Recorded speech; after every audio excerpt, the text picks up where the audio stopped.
motherfuckers. Excuse me, taxi. Okay, man, we're looking around. This is the 77 WABC minicast. President Donald Trump is scheduled to address the nation tomorrow evening at 9 p.m. Eastern regarding newly discovered evidence of foreign interference in the 2020 presidential election.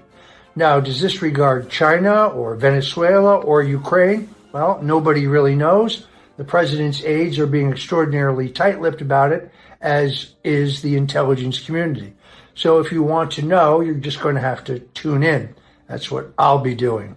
There are some who are saying already in the mainstream media that this is just a distraction from the 2026 elections. Those are the same people who tended to downgrade the disclosures by Tulsi Gabbard when she declassified documents that proved definitively that the Russian collusion narrative was a hoax cooked up by President Barack Obama and his intelligence community leaders, including the CIA Director John Brennan, the FBI Director James Comey, the Director of National Intelligence General Clapper, and so on.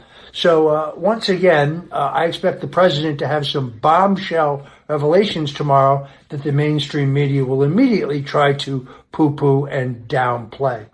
Meanwhile, President Trump's latest moves in the Straits of Hormuz show that his new pressure campaign against Iran is working and that the conflict may finally be beginning to unwind. President Trump announced Tuesday that he's replacing a proposed 20% shipping reimbursement fee on major trade and investment agreements from Gulf states. At the same time, the United States will maintain a full blockade on all vessels traveling to or from Iranian ports or carrying Iranian cargo. This presumably also includes oil shipments from Kharg Island to China, where 90% of Iran's oil is sent. The message is unmistakable. International shipping can now move freely, oil can keep flowing, and Iran alone will pay the price for its aggression. President Trump credited the United States military with reopening the straits after American forces struck Iranian coastal defenses, missile sites, drone facilities, and maritime capabilities. President Donald Trump gave peace a chance, but it's clear that the Ayatollahs will not live up to any peace agreement, including the MOU that was painstakingly negotiated under the leadership of Vice President J.D. Vance. Those operations further weakened Tehran's ability to threaten commercial shipping. Now Gulf nations are responding with what President Trump described as massive new investments in American factories, plants, equipment, and jobs. If you ask me, this is a masterclass in geopolitical maneuvering by President Trump. He's using overwhelming military strength, economic pressure, and hard bargaining to force better outcomes without trapping America in another endless ground war. The Iranian regime remains belligerent, but its position is swiftly deteriorating. Its military capabilities are being degraded, its shipping is isolated, and its regional leverage appears to be shrinking. What remains of the regime may continue issuing threats, but it cannot sustain this pressure indefinitely. Conflict is far from over, but the momentum has clearly shifted. President Trump is protecting global commerce, strengthening America's economy, and tightening the noose around Tehran, all the while making it clear that Iran will never obtain a nuclear weapon. Something he's been saying, by the way, since 1988, when he said it at a Portsmouth, New Hampshire Chamber of Commerce luncheon. So President Trump's position on Iran having a nuclear weapon has been consistent, and anyone who says contrary, well, I was there. Meanwhile, Special Counsel Jack Smith, it turns out, actually spied on the text messages, the actual content of text messages, by 44 individual members of Congress. Senate Judiciary Chairman Chuck Grassley of Iowa revealed Tuesday that the former Special Counsel Jack Smith actually obtained text messages involving 44 members of Congress and senior White House officials during the closing months of President Trump's first term. The messages were collected after the National Archives responded to a sweeping subpoena covering records from October 2020 through January 2021. Jack Smith's team received the material on August 2023, shortly after indicting President Trump over his totally constitutional challenge to the 2020 election. Senator Grassley, a longtime chairman of the Judiciary Committee, says that Smith must now answer for an extraordinarily aggressive and unconstitutional, and I believe illegal, fishing expedition that reached deep into communications involving elected lawmakers in what was an egregious violation of their Fourth Amendment rights. I want to be clear, this is not just a list of who spoke to whom, but the actual text of messages by members of Congress and senior members of the administration. These lawmakers and White House staffers committed no crimes. They were targeted because they were part of the political opposition. This is nothing short of a Soviet-style operation that was run by Jack Smith. By the way, the speech or debate clause specifically protects members of Congress from executive branch intrusion into legitimate legislative activity. That safeguard exists to prevent federal prosecutors from using government power to intimidate or control lawmakers. Smith blatantly ignored the law in his extraordinary zeal to make an example out of President Trump and his allies. Grassley, the senator from Iowa, has pledged to bring Smith before the Senate Judiciary Committee and demand accountability and answers. The latest disclosure follows earlier revelations that Smith's investigations also obtained call records connected to several Republican lawmakers as well as Trump supporters. I myself was on that list. Americans now understand that a politically charged Justice Department crossed constitutional lines while pursuing President Trump and his allies.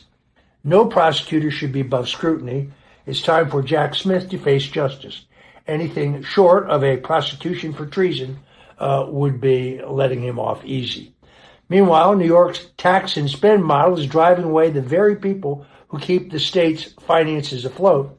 A new Citizens Budget Commission study finds that the Empire State's share of America's millionaires fell from 12.7% in 2010 to just 8.7% in 2022. This is the steepest decline of any state in the nation. The consequences, of course, are enormous.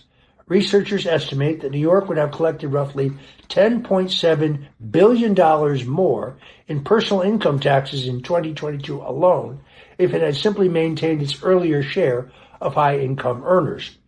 That warning comes as socialist New York City Mayor Zoran Mamdani pushes for even higher taxes on the wealthy, despite growing evidence that punitive tax policies simply encourage residents, investors, and businesses to leave the Empire State. Governor Kathy Hochul declined to raise income or corporate tax rates, but New York still imposed a pied-à-terre tax on expensive second homes in the city. Mamdani, you may remember, celebrated the move outside billionaire Ken Griffith's Manhattan penthouse, turning tax policy into a political stunt. Griffin responded by threatening to pull $6 billion from Midtown development, exactly the kind of investment that New York really can't afford to lose.